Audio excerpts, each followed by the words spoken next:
Assalamualaikum warahmatullahi wabarakatuh. Alhamdulillah, alhamdulillahi rabbil alamin. Wassalatu wassalamu ala asyrafil anbiya'i wal mursalin wa ala alihi wa sahbihi al-mujahidin at-tahirin. Amma ba'd. فقال الله تعالى في القرآن الكريم: يا أيها الذين آمنوا اتقوا الله حق تقاته ولا تموتن إلا وأنتم مسلمون. وقال رسول الله صلى الله عليه وسلم: من سلك طريقا يلتمس فيه علما سهل الله طريقا إلى الجنة. Barang siapa yang berupaya untuk mendapatkan suatu ilmu, niscaya Allah akan mudahkan jalannya menuju ke syurga. Mudah-mudahan kita termasuk golongan-golongan yang disabdakan Nabi sallallahu alaihi wasallam. Amin amin ya rabbal alamin. A'udzu billahi minasy syaithanir rajim. Bismillahirrahmanirrahim.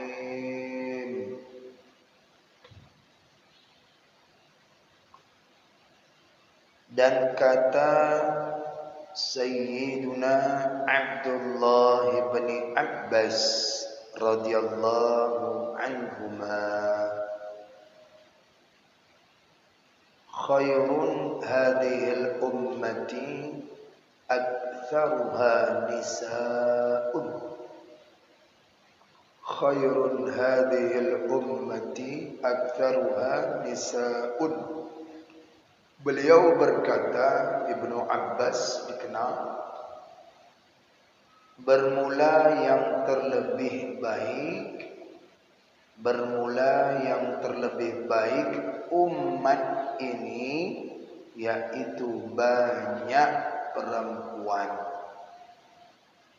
Umat yang terbaik, kata Ibnu Abbas, adalah umat yang banyak perempuan. Dan kata Imam Al-Ghazali rahimahullahu ta'ala, beliau berkata, barang siapa sangat ingin kepada perempuan, barang siapa yang sangat ingin kepada perempuan, maka jika tiada ia berkawin, niscaya membawa kepada berbuat yang haram. Kalau sudah berhajat, ya, tapi dia tidak mau nikah, maka bisa mengarahkan nanti kepada keharaman. Dan yang membinasakan dirinya bila dia enggan menikah padahal dia berhajat. Demikian disebutkan oleh Imam Al-Ghazali.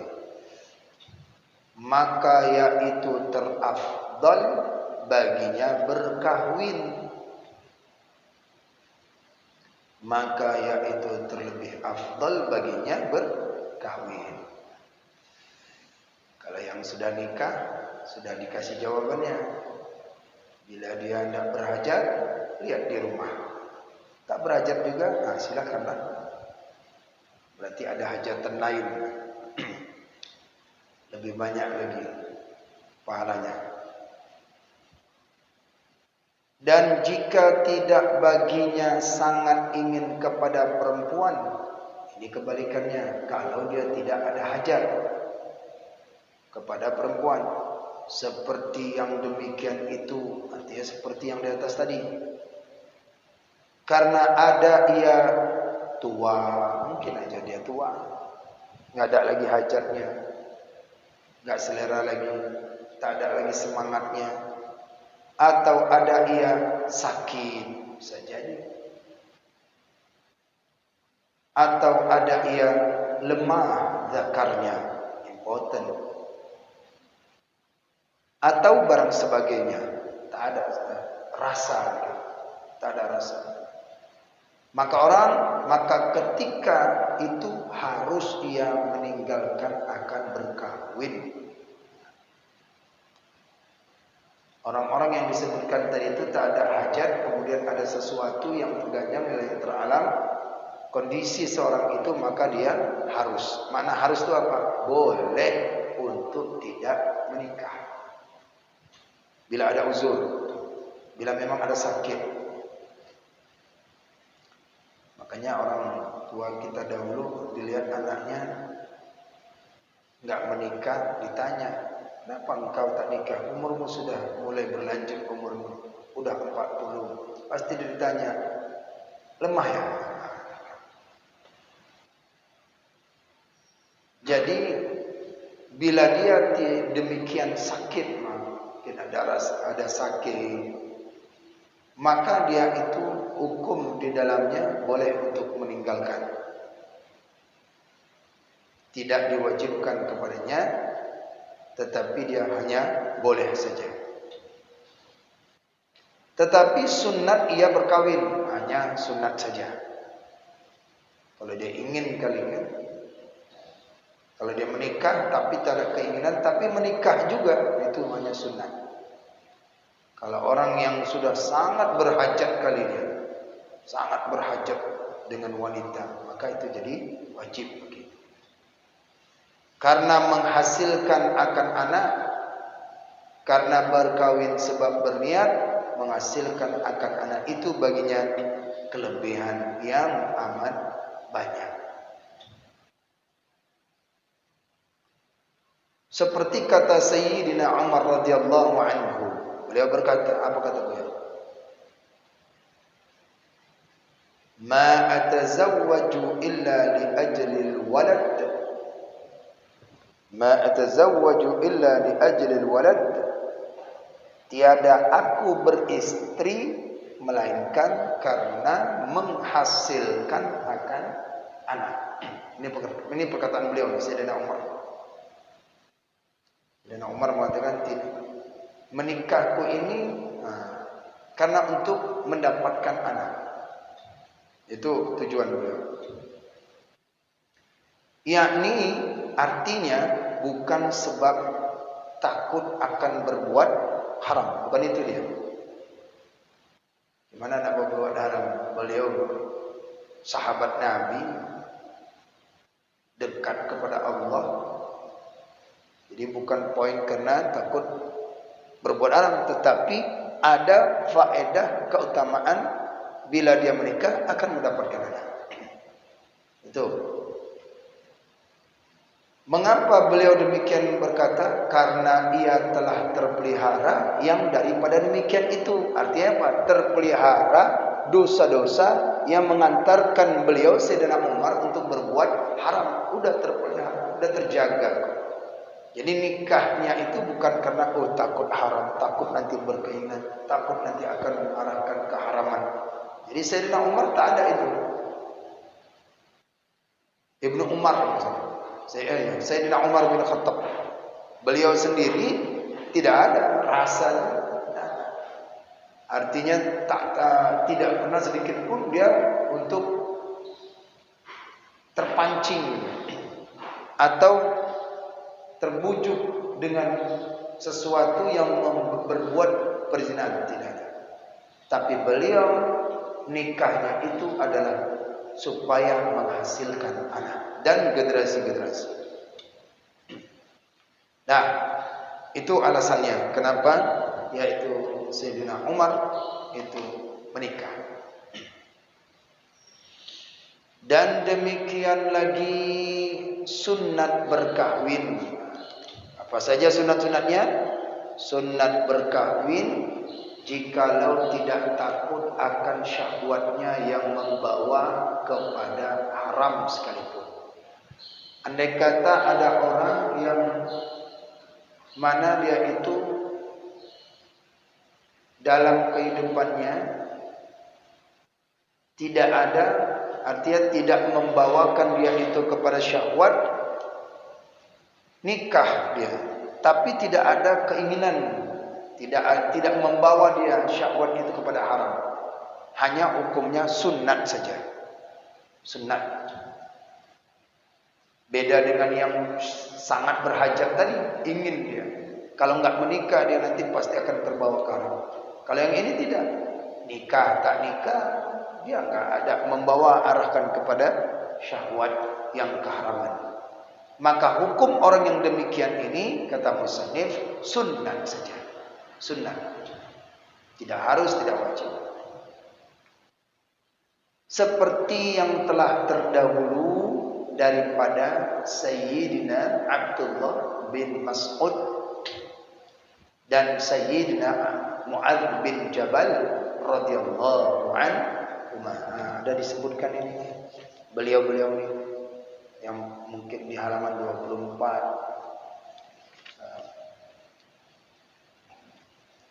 Seperti yang dimaksudkan oleh Ibnu Abbas dan Ibnu Mas'ud tentang perkara nikah. Ada di halaman 24.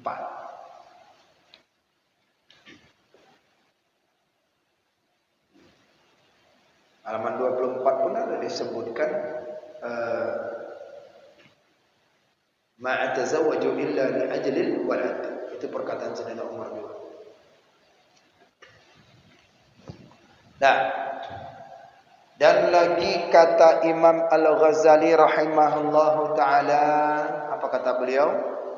Barang siapa sangat baginya syahwat kepada perempuan, padahal tidak terpelihara syahwatnya itu, siapa saja yang ingin berhajat kepada wanita, tetapi dia tidak dapat menjaga syahwatnya itu, dia tidak dapat memelihara keinginannya itu.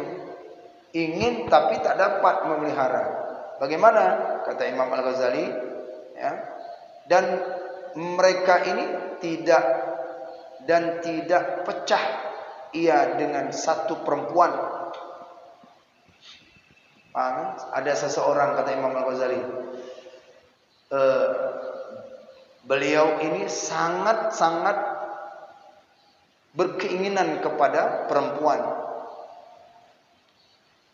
dan tidak dapat membendung daripada keinginannya itu terhadap perempuan. Tak bisa jaga dia.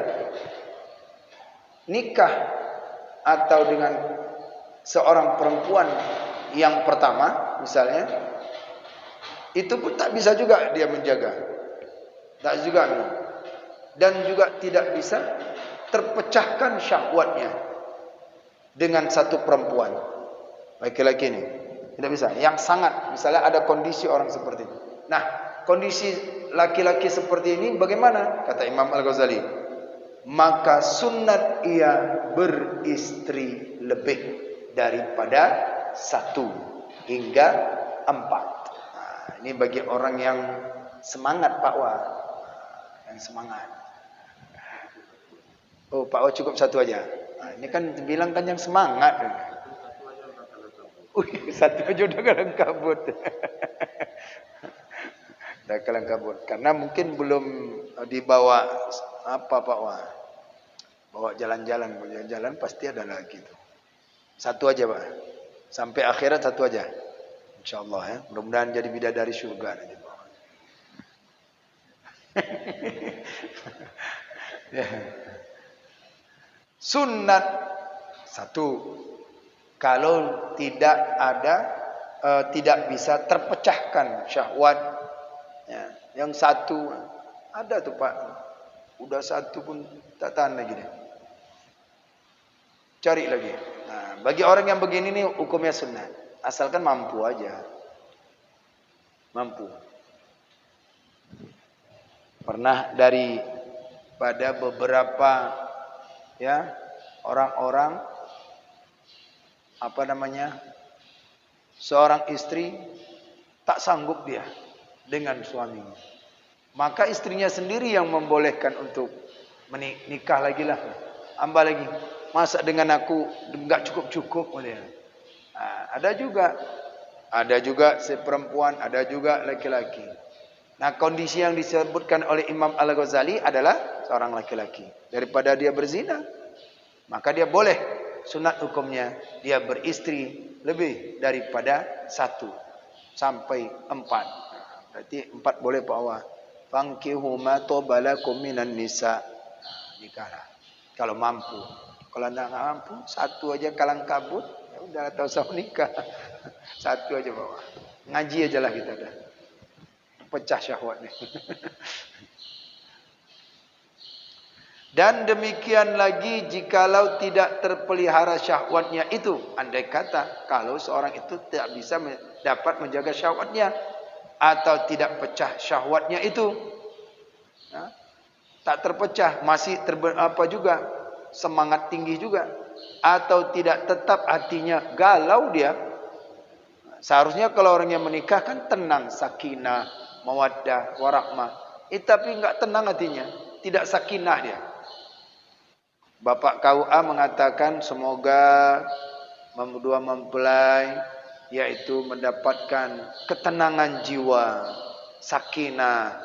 Rupanya enggak tenang jiwanya. Udah nikah enggak tenang langsungnya. Misalnya tidak tetap hatinya dengan segala istrinya itu. Segala istri berarti kan banyak istrinya. 1 enggak tenang, 2 enggak tenang, 3 enggak tenang juga lagi. Gimana nih? Maka kata Imam Al-Ghazali bagaimana? Maka sunat digantikannya dengan istrinya yang lain. Berupa ada solusinya Pak Wah. Kalau enggak tenang dengan istri yang ini, cari lain. Enggak saya pula nanti saya pula yang ngajarin. Ini yang kitab ini. Saya pula yang ngajarin. Bukan, ini bagi orang-orang yang tidak tetap. Tapi saya rasa bahwa Pak ini kan hatinya tenang, tetap. Tetap 1 aja. Dua ini akan membawa kepada keakhirat. 2 ini membawa ketenangan jiwa. Ini bagi orang-orang yang mungkin lebih lah ya. Mungkin bukan kita, orang-orang di Arab tuh ya, banyak itu mereka. Mereka semangat tinggi itu. Terhadap wanita itu terhadap tinggi mereka. Hajatnya, syahwatnya tinggi itu. Bagi mereka. Jadi makanya boleh istri mengganti.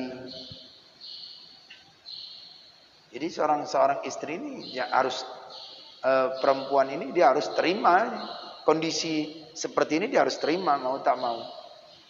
Apabila si suaminya itu mengganti disebabkan kondisi dia sangat berhajat, maka dia harus terima. Dan adalah Sayyidina Hasan bin Sayyidina Ali sangat banyak berkawin. Kalau ditanya, Ustaz apaan tuh? Banyak kawin dia. Tukang kawin rupanya dia. Berarti dia tak membaca bahwasannya Sayyidina Hasan, ya itu anak Sayyidina Ali, pernah melakukan ganti kawin. Banyak kawinnya. Kalau sekarang kan aneh, tukang kawin dia. Nah, beliau ini banyak berkawin, hingga berkawin lebih 200 istrinya. 200 Pak. 1 aja kan kabut. Ini 200. Gontar ganti. Bukan tujuan nafsunya itu. Beda. Nikahnya anak Sayyidina Ali. Maksudnya bukan ini. Artinya bilangannya ini boleh. Tapi tujuannya mungkin syahwat dan lain sebagainya. Berarti hukumnya ini adalah bilangannya boleh bergonta-ganti. Nikah kalau dia tidak sanggup lagi. Dan terkadang ia berkawin akan 4 perempuan dengan 1 akad sekaligus. 1, 2, 3, 4. Ayo, mana walinya? Sekali akad. Sekali akad. Cemana lah dia tu ya. Ini terkadang nih. Itulah namanya sahabat. Dan terkadang ia berkahwin akan 4 perempuan dengan 1 akad.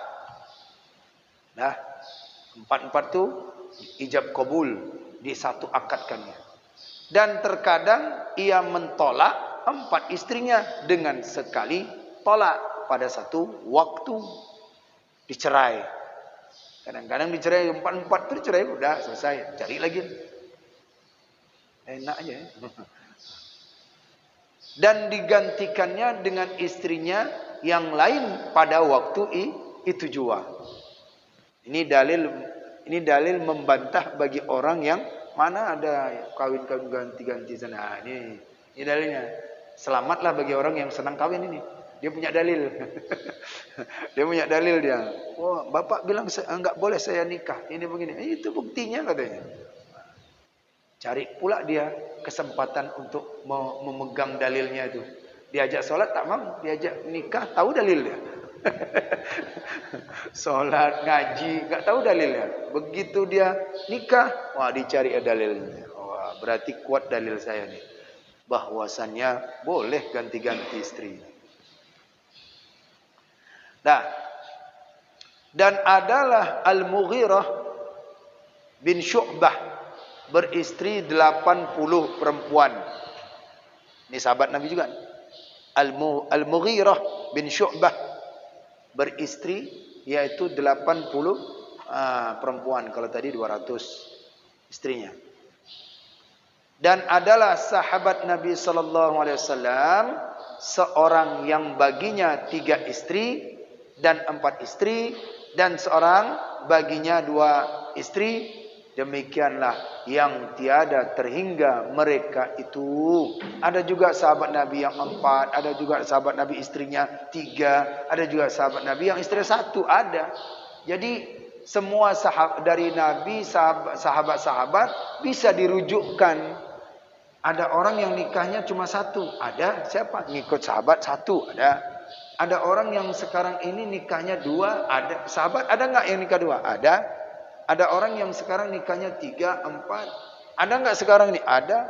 Ada sahabat, ada orang sekarang nikahnya gonta-ganti istri, tak cocok dia. Nanti lagi, namanya banyak uang. Namanya dia udah mampu. Ada sahabat, ada. Jadi ada semuanya itu. Tapi tujuannya daripada tidak membawa dia itu ke keharaman. Tapi kalau yang sahabat bukan yang mengarah untuk keharaman. Kenapa? Mereka sudah terjaga. Yang mereka nikah itu adalah untuk menghasilkan anak, supaya ada generasi, ada umat Nabi, ada yang mendoakan. Ini dia tujuannya. Jadi itu semua dalilnya ada. Mengapa mereka itu ada yang 4, ada yang 3, ada yang 2, ada yang 1 sahabat-sahabat nikah, sahabat-sahabat itu menikah? Karena murad dengan membanyakkan istrinya itu, karena murad maksud dengan membanyakkan istrinya dan mensedikitkan akan dia istrinya itu sekira-kira memecahkan syahwat dan menetapkan hati. Nah, itu alasannya. Alasan mereka menikah seperti itu adalah yaitu untuk membanyakkan istri. Masih ingat kan di halaman bab nikah kedua, dengan beristri saja itu sudah mendapatkan pahala. Kalau tidak nanti cek kembali Pak. Di halaman 22 itu. 22 entah 23 tentang keutamaan bagi orang yang menikah. Sangat banyak. Jadi para sahabat-sahabat Nabi itu mengambil keutamaan ini gitu. Bukan nafsu, tetapi mengambil keutamaan nikah. Coba. Nanti cari sendiri ya. Udah kelewatan itu. Jadi dengan menikah saja dia mendapatkan pahala, belum lagi berhubungan, belum lagi dapat anak, belum lagi menikah saja langsung. Kan ada masih teringat enggak? Ketika ada seorang dia begitu dia sahabat menikah langsung cerai. Menikah, cuma nikah aja. Masih ingat? Nah, siapa itu? Coba lihat ya. Maka yang katanya itu janganlah membujang, katanya. Nah, jangan membujang. Beda dengan ulama-ulama yang membujang itu disebutkan al-ulama ul-uzzab seperti Imam Nawawi.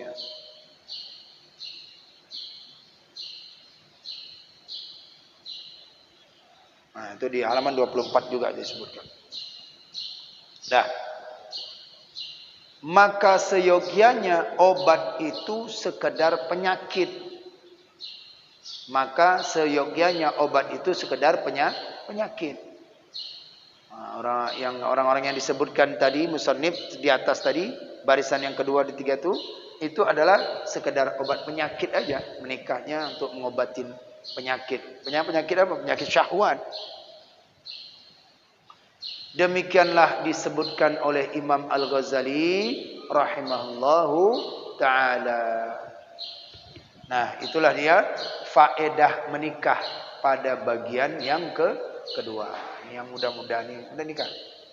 Udah, alhamdulillah. Udah nikah. Berapa orang anak? 1. Oh, belum ya. Udah berapa lama? Pengantin baru. Oh, alhamdulillah. Masih cerah wajahnya. Pengantin Dani belum. Tuh belum. Tuh. Ya. Tabung duit dulu. Ngaji dulu. Ngaji banyak dulu, tahu ilmunya, tahu tentang bab nikah, itu baru dia nikah. Takutnya nanti kalau kalau sudah nanti udah berkeluarga, udah malas ngaji itu. Enggak mau lagi. Tapi kalau udah ngaji duluan, enak, udah ada ilmunya. Ngaji dulu. Targetnya 5 tahun lagi ya. Dan ya. 5 tahun lagi ngambil duit, ambil ngaji. Target dulu. Tamat Sirus Salikin nih menikah. Wah, gimana? Enggak tahu pula kan keluar pula dari Sirus Salikin Bidadari. Wah, kalau dulu saya kalau udah tamat kitab Mahli baru nikah. Jadi ada target kan. Jadi berkah dulu kalau sudah ini nikah. Jadi kalau bapak gimana? Tamat ini juga. Tamat Sirus Salikin. Tamat Sirus Salikin. Aduh. Ada kebaikannya di situ. Kalau tidak ya enggak apa-apa. 1 aja bimbing. Ini aja bimbing. Nanti dengar pula yang di belakang. Ibu-ibu belakang.